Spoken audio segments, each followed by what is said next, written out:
Hey guys, welcome to the Flash After Show, where we talk about each week's episode of The Flash. Today we're talking about Season 1, Episode 11, entitled The Sound and the Fury. Now, let's jump right into the positives and the negatives, because if you're watching this, I take it you've seen my after shows before, so you kind of know the format of how I do it. If not, go check out my other after shows. I've been doing it all season for Arrow and all season for Flash. Let's jump right into the positives. Things are less awkward between Iris and Barry. Now, obviously, there's still going to be a little bit of an awkward feel to it because, I mean, yeah, I kind of had to pan down from my flash up for a second. Because Barry says, "Look, I'm in love with you." Iris handled the situation very maturely, but in this episode, things are less awkward. It looks like they're getting closer to becoming best friends again. So I don't know what's going to happen there. Is Barry still going to keep trying, or is he going to give up? I'm assuming he's going to try here and there, but for the most part, I think he's just kind of, well, let's wait and see what happens. Um, so I did like the fact that it was less awkward. We can kind of get back to that their whole relationship and chemistry together, and see what happens with that. Iris got offered a job as a reporter. Now, there's something within this topic that kind of goes into my negatives, but I'll talk about that in a little bit. I like the fact that Iris got offered the job as a reporter because it's giving her more to do. I like the character of Iris. I like the actress who plays her. I forget her name. I apologize if she's watching this, which I doubt she is, but if she is, awesome. Please tell me if you're watching this. But anyway, I like the character of Iris, but let's be honest, she hasn't really done much except write blogs about the Flash. That's pretty much all she's done so far, and we know that Barry's in love with her and all that. But to see her get a job as a reporter, it's kind of her dream job. I like it. I like it. I want to see where it goes, and if she's still going to be reporting about the Flash, or if she's actually going to try to do news topics, which she tried to do. She said, "Well, how about we talk about this?" And like I said, I'll get that into that in my negatives. Um, there's a moment where we see Wells, not in the Reverse Flash costume, using his super speed. That was a cool moment. I love the character of Wells. I know he's a bad dude, but I like him.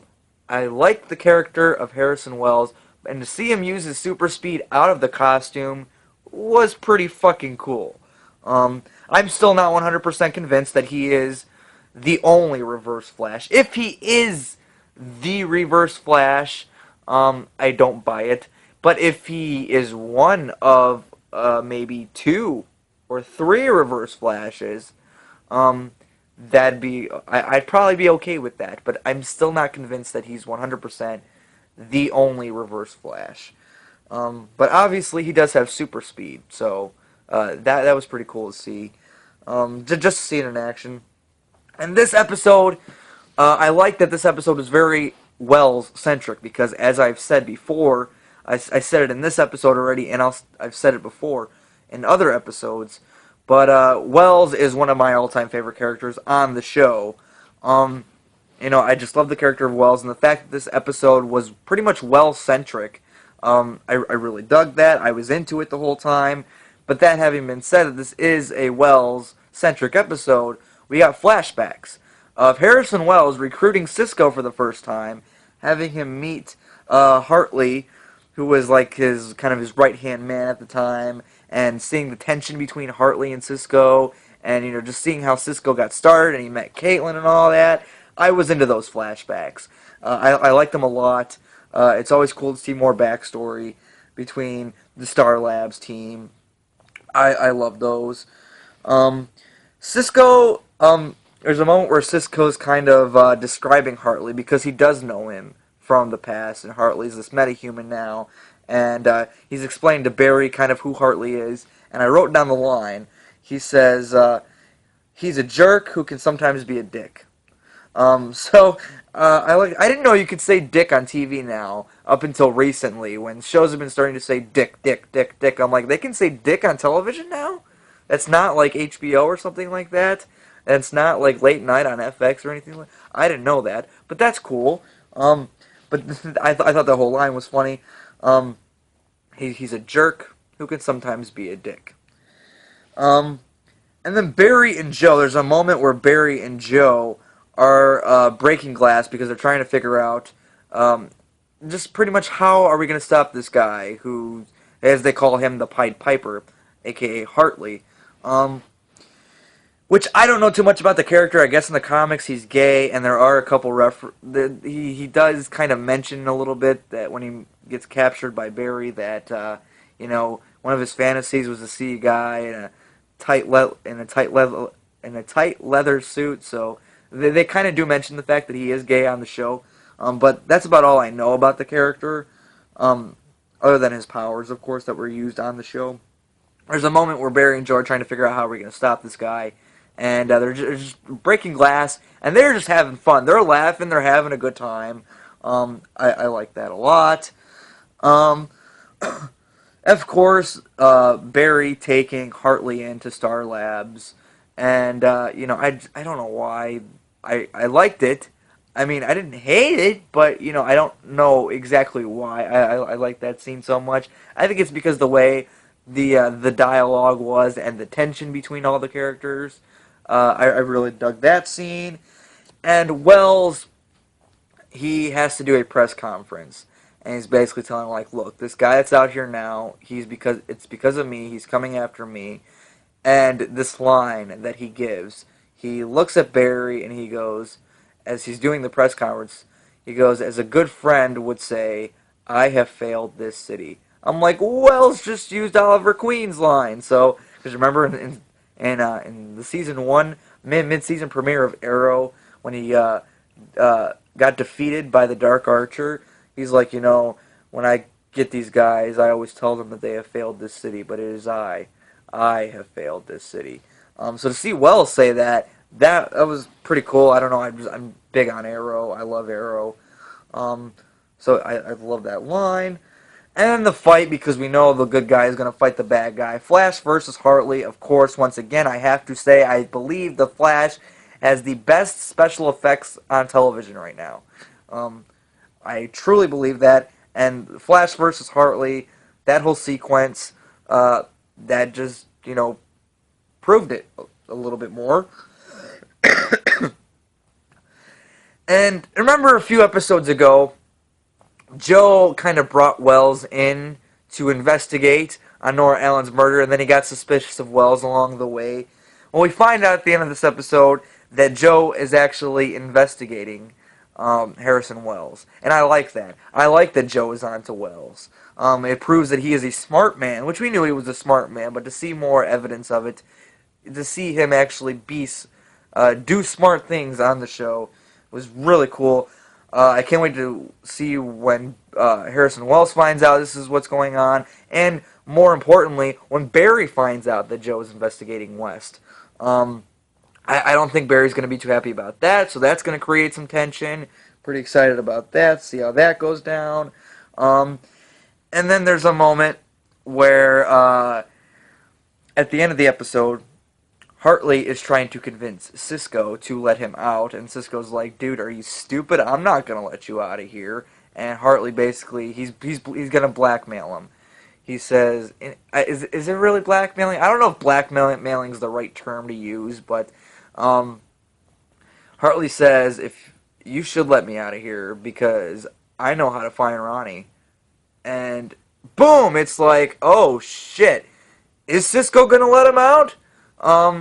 Even though Ronnie told Caitlin not to look for him again, we know Firestorm is going to be back, but I don't know. I don't know if Cisco is going to let him out for that. I think, he'll keep him in the cell and try to get all the information he can out of Hartley. I don't think Hartley will give him too much information stuck in that cell, but we'll see if Cisco lets him out or not. Let's get into the negatives, because I do have some negatives. Of course, with every episode, I try to find at least a couple negatives, and there are some in here. Going back to Iris getting a job as a reporter for the newspaper and whatnot. Like I said, she's trying to do real news story. This is her dream job. She wants to do a good job at this paper. but all everybody at the paper just wants from her is to get stories on the Flash. And I'm like, that's kind of dickish. You're gonna hire her just to get stories on the Flash. Just continue reading her blog and then be an asshole and write about it in your own paper. Uh, don't put her through all of that. So I didn't like that. Um, I think eventually they'll just be like, all right, this chick's pretty good. Oh my god, she can deliver. And, they'll eventually start letting her do real news stories. Um, Wells' secret out to the team. And if you watch the episode, you know what I'm talking about. I say secret in quotation marks. Um, it's because the secret is that Wells was warned about what the particle accelerator could do, and he went and just did the particle accelerator experiment anyway. And yeah, that pissed Barry and Caitlin and Cisco off a little bit, but they got over it. When he says, he's like, I know your secret, I'm like, oh shit, he's gonna tell everyone that this guy is Reverse Flash, and he's gonna tell him that he killed Nora Allen. But no, the secret is, alright, yeah, look, I was warned that the particle accelerator could do this, and I went ahead and did it anyway. Um, I didn't like, I'm like, that, really? Really? Really? That was my reaction on that. Um, Iris going to Barry for problems. I have a big problem with this.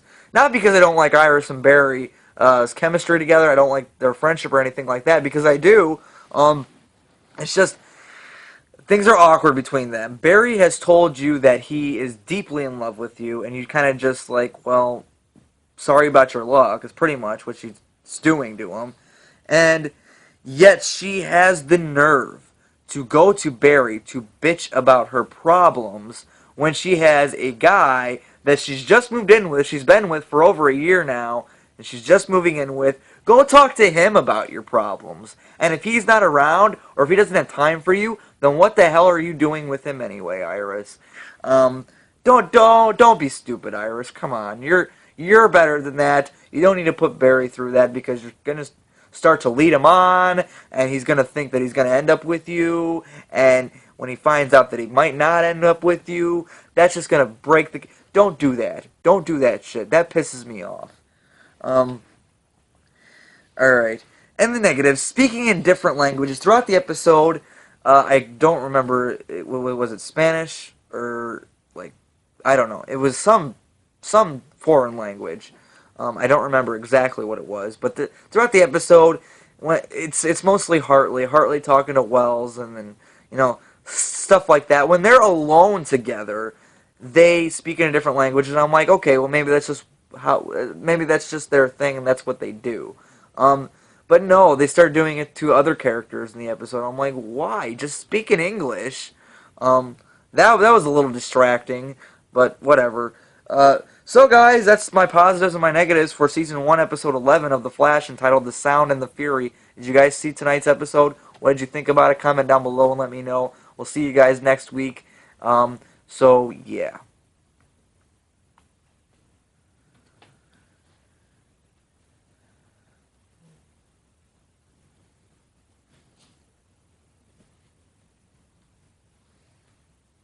Well, see you later.